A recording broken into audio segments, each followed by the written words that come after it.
Hello my dear friend, welcome back to your own channel. तो आज का हमारा नया टॉपिक है types of foreign exchange transaction.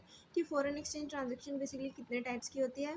तो 3 टाइप की फॉरेन एक्सचेंज ट्रांजैक्शन होती है। एक होती है स्पॉट ट्रांजैक्शन, एक होती है इंटरबैंक ट्रांजैक्शन, एक होती है फॉरवर्ड ट्रांजैक्शन। तो स्पॉट ट्रांजैक्शन क्या होती है? Spot market, also known as physical market और cash market, is a financial market where the financial security like stocks, currencies, commodities are bought and sold for immediate delivery. यानी कि spot market एक ऐसी market है जहाँ पे physically market है, यानी कि इसको हम फिजिकल मार्केट या कैश मार्केट बोलते हैं, जहाँ पे सिक्योरिटीज़ को, फाइनेंशियल सिक्योरिटी जैसे कि स्टॉक हो गए, करेंसीज हो गए, कमोडिटीज़ हो गए, इनको इमीडिएटली क्या किया जाता है, खरीदा या बेचा जाता है। यानी कि जो भी एक्सचेंज रेट हो उस समय पे, उसी रेट पे क्या किया जाता है, खरीदा जाता है। ठीक है। तो उसके बाद सेकंड पॉइंट कहते हैं कि most of the spot market trades are settled और deliver on 2 business days after the trade date, means trade date plus 2 days, but most of the transaction, most of the counterparties opt for settlement right now. यानी कि इसमें कहा गया है कि जो हमारी स्पॉट मार्केट है उसके अंदर क्या होता है कि हम इंटरनेशनली ट्रेड करते हैं। तो इंटरनेशनल ट्रेड करते हैं जब हम करेंसीज को, एक्सचेंज रेट जो होता है, जो भी एक्सचेंज रेट उस समय मार्केट में चल रहा होता है, उसी एक्सचेंज रेट पे हम क्या करते हैं, गुड्स को खरीदते या बेचते हैं। ठीक है। सेकंड पॉइंट हमें ये कहता है कि जो भी हमारी डिलीवरी होती है, हो सकता है कि वो जिस दिन ट्रेड किया उसके 2 दिन बाद हो जाए। ठीक है। लेकिन बहुत सारी जो बिजनेस ट्रांजेक्शन होती है वो राइट नाउ के लिए ही की जाती है कि अभी खरीदी या बेची की जाएगी, अभी पेमेंट सेटलमेंट की जाएगी।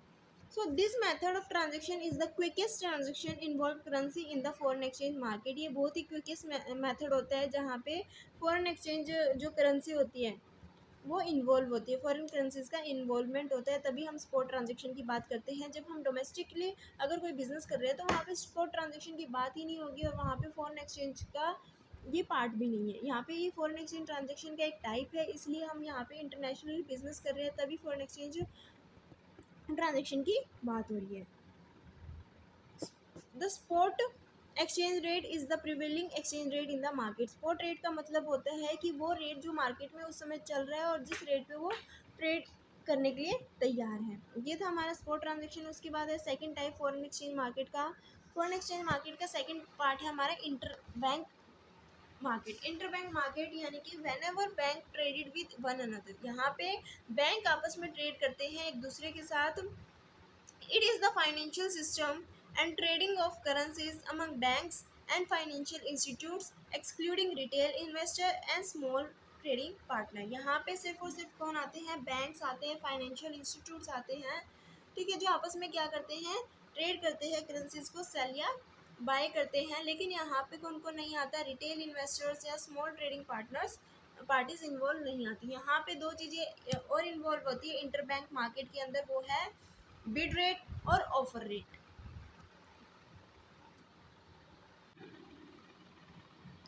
यहाँ पे हम करते हैं कि 2 पॉइंट, बिड रेट क्या होता है और ऑफर एक्सचेंज रेट क्या होता है। बिड रेट यानी कि जिस रेट पे एक डीलर खरीदने के लिए तैयार है, यानी कि जो पेमेंट करने के लिए तैयार है। उसके बाद आता है ऑफर रेट। ऑफर रेट यानी कि जब एक डीलर अपनी करेंसी को क्या करने के लिए तैयार है, बेचने के लिए तैयार है, बिना किसी कमीशन या फीस के। तो इसको पढ़ लेते हैं। Bid rate, the bid price is what the dealer is willing to pay for a currency, and while the ask price, that is offer price, is the rate at which a dealer will sell the same currency before any commission or fees. The rate on the bid is always lower than the rate on the offer. यानी कि bid rate हमेशा कम होता है offer rate से। It is then easy to determine whether you are on the bid rate or offer rate whenever asking for a quote. तो जब भी आपसे पूछा जाए तो आपको easily पता चल जाएगा bid rate हमेशा कम होता है offer rate से। एग्जाम्पल के तौर पे समझते हैं होता क्या है। सपोज करो एक ऑस्ट्रेलिया की कंपनी है और एक यूएसए की कंपनी है। ऑस्ट्रेलिया की कंपनी ने यूएसए की कंपनी से गुड्स को इंपोर्ट किया 1,00,000 रुपए के। ठीक है। 1,00,000 US डॉलर के गुड्स को परचेज किया। अब ऑस्ट्रेलिया की जो करेंसी है वो AUD है। ठीक है। और यूएसए की करेंसी है USA dollar.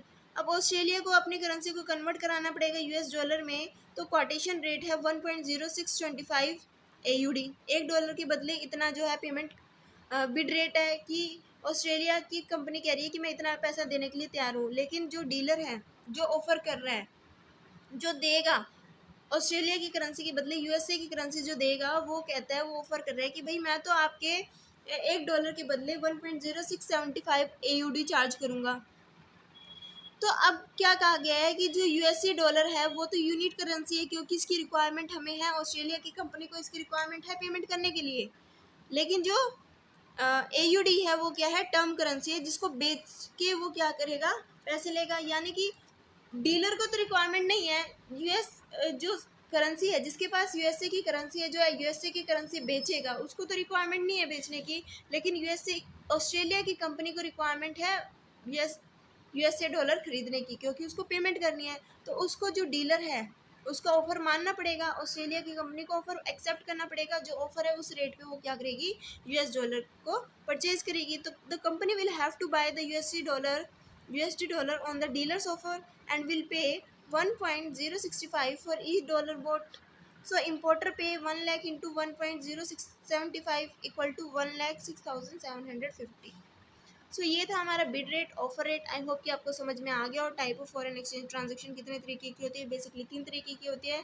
Spot transaction at a point of time, जो ट्रांजेक्शन की जाएगी जो मार्केट में प्राइस होगा उस रेट पे। उसके बाद आती है सेकंड इंटरबैंक ट्रांजेक्शन, जो ट्रांजेक्शन दो बैंक आपस में करते हैं। उसके बाद होती है फॉरवर्ड ट्रांजेक्शन, यानी कि जब ट्रांजेक्शन हम आज की डेट पे ना करके फ्यूचर में कभी ट्रांजेक्शन करेंगे, उसको बोलते हैं फॉरवर्ड ट्रांजेक्शन। तो ये थे हमारे types of foreign transaction. I hope कि आपको समझ में आया और टॉपिक क्लियर हुआ। वीडियो अच्छी लगी है तो वीडियो को लाइक शेयर और सब्सक्राइब करना मत भूलिएगा। And thanks for watching.